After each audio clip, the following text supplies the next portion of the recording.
The Marlowe language and its interpreter are formalized using the automated theorem prover Isabelle. And in order to give greater assurance, we have used the theorem prover to show that some properties hold for Marlowe no matter what the contract is. So to finalize this lecture, I thought it would be a good idea to have a quick look at the different properties that are verified so that we are aware of what they are. The first property is that money is preserved. So in the accounting of Marlowe, the money that comes in through a transaction equals always the money that remains in the contract in its accounts plus the money that goes out of the contract. This guarantees that the accounting system that Marlowe uses is consistent, so it doesn't lose any money or it doesn't create any money. Of course, the Cardano rules already prevent money from being created, but it is important that Marlowe keeps good accounting because otherwise, if there is a discrepancy, then the contract could be thinking that there is money when there is not, or the other way around. Another property is that the closed contract can never produce any warning. So independently of the state of the contract, when the only contract that is left is closed, that will never produce a warning. This is just useful because it makes static analysis more efficient. Also, accounts in the state of a contract are never negative.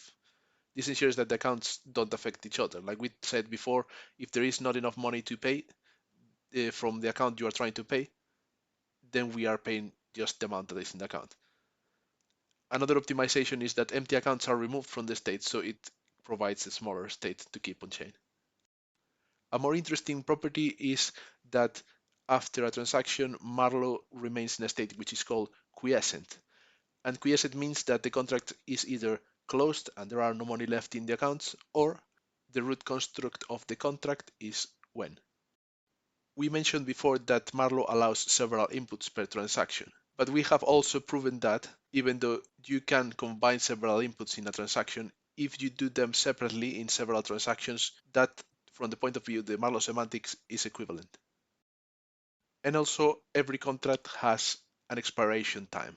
After this time, if an empty transaction is sent to the contract, the transaction will result in the contract being closed and all the money in the contract will be refunded.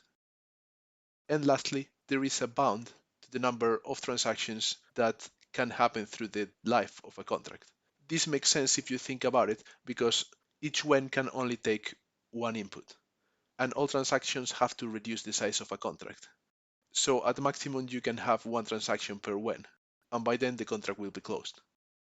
This is the list of properties we just went through. Money is preserved, close doesn't produce any warnings, accounts are always positive, by the end of a transaction the contract is quiescent, splitting inputs into several transactions is the same as keeping them in one, there is a time, an expiration date for every contract, and there is a bound to the number of transactions that a contract can receive through its life.